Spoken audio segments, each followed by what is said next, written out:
All right, everyone. Country here this morning.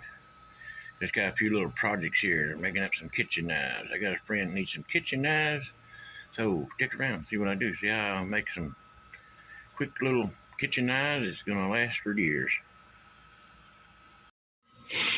All right, when I got here, see these old Sawzall blades. First thing I do is kind of bump them around a little bit on the anvil, get them all nice and straight.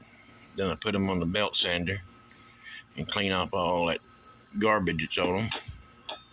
Get them all cleaned up. The next thing, I just kind of shape it up on the grinder for what I need. And start laying out where I'm going to put handles and how I'm going to do the handles. I try to leave these blades as long as I can and get as much tang as I can and get as much blade as I can. Okay. Gonna find me some handle material now. See what I can do with these and start mounting them up. Alright. These are all shaped up here on the bench grinder using a fine wheel. The trick to all this is when you cut this stuff out and when you grind on this, you don't put a lot of pressure on it. Use light pressure.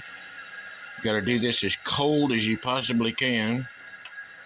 And when you do get it hot, just take it away, set it to the side, let it naturally cool down. Don't be dipping it in water or anything. Here's one that I just finished straightening up on the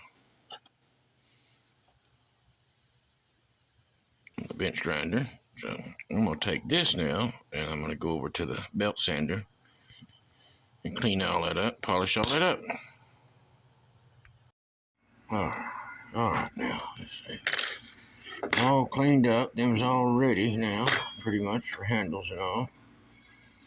When I got here, that is a piece of Western red cedar I'm going to use for handles.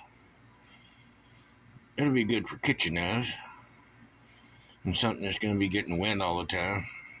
That'll work out really good.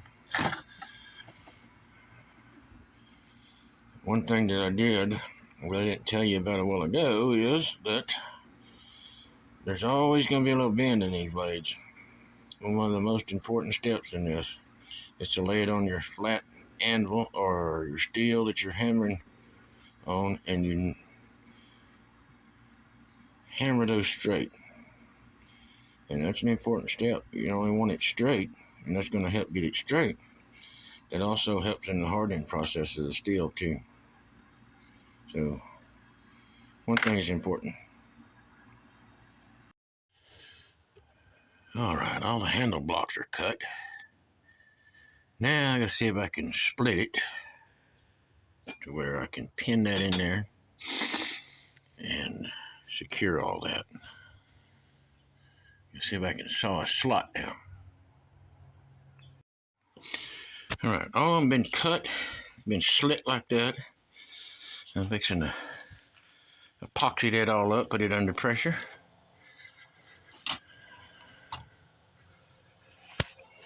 And we'll see what happens then. All right, them's all epoxied up. What I need to do now is, now that's kind of set up a little bit on all of these, I gotta try to drill some holes in there before it gets too dry. Don't throw me. Put some pins in it. All right, there's one with the pins in it. And I've started shaping it up on the belt sander.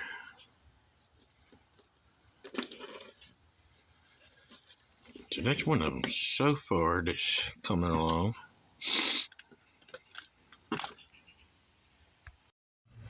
All right, there's another one I worked on. Kind of teardrop shaped it and put some finger grooves in it. This is just me starting on them here. There's still more shaping to go and more finishing. I'm just getting the basic shape of them. Now where I'm at is, I got these shaped up kind of like I want them.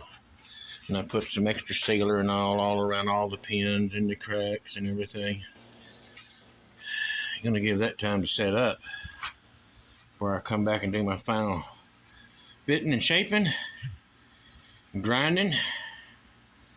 That's about all I think I'm gonna be able to do today because it's getting so hot. About time to go in. Another stage of completion here.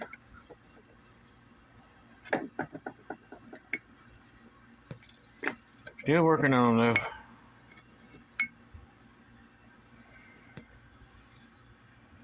Can't work on them too much more. So hot outside out here.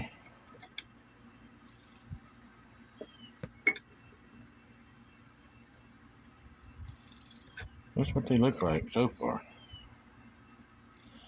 Next thing is putting an edge on them, putting sealer on those handles.